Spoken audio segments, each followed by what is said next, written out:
सांगलीतील पोळमळा परिसरात आनंद हनुमंत सरजे यांचा झोपेत गळा दाबून खून केल्याप्रकरणी पत्नी पल्लवी आनंदा सरजे व प्रियकर दीपक आप्पासाहेब आजमाने या दोघांना विश्रामबाग पोलिसांनी अटक केली आहे। दोघांना न्यायालयापुढे उभे केले असता 30 जूनपर्यंत पोलीस कोठडी सुनावली आहे।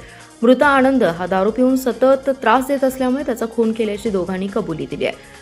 मृत आनंद सरजे आणि संशयित दीपक आजमाने हे दोघेजण राम मंदिराजवळील एका रेडीमेड कपड्याच्या शोरूममध्ये सेल्समन म्हणून कार्यरत होते। दोघेही जत तालुक्यातील असल्यामुळे तसेच दूरचे नातेवाईक असल्यामुळे सरजे याच्याकडे दीपकचं येणं जाणं होतं।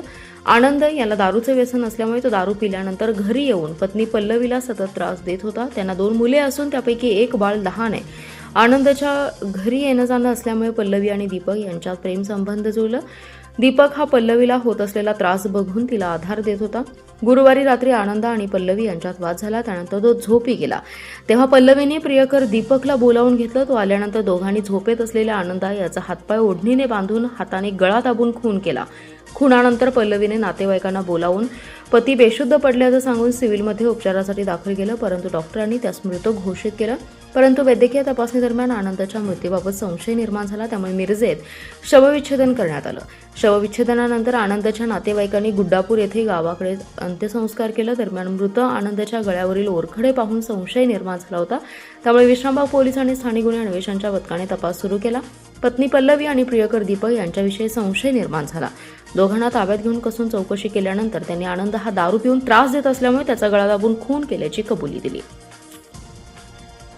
विश्रामबाग पोलीस ठाणे हद्दीत दिनांक 25 रोजी मध्यरात्रीच्या सुमारास इसम नामे आनंदा हनुमंत सरजे वय वर्ष 28 यास उपचारासाठी दाखल करण्यात सिव्हिल हॉस्पिटल येथे उपचारासाठी दाखल करण्यात आले होते। तेथे वैद्यकीय अधिकाऱ्यांनी तपासून त्यास दाखलपूर्व मयत असल्याचे घोषित केले।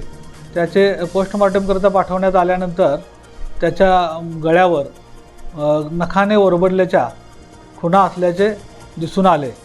त्या अनुषंगाने आम्ही त्या जखमा कशाने झाल्या आहेत याबाबत मयत व्यक्तीची पत्नी यांच्याकडे तपास केला, चौकशी केली असता ती प्रथमदर्शन सुरुवातीला टाळाटाळ करण्याचा प्रयत्न केला। तिने काही व्यवस्थित उडवाउडवीची उत्तरं दिली, परंतु नंतर सखोल तपास केल्यानंतर तिनं तिच्या प्रियकरासमवेत त्याचा खून केला असल्याचे सांगितलेलं आहे।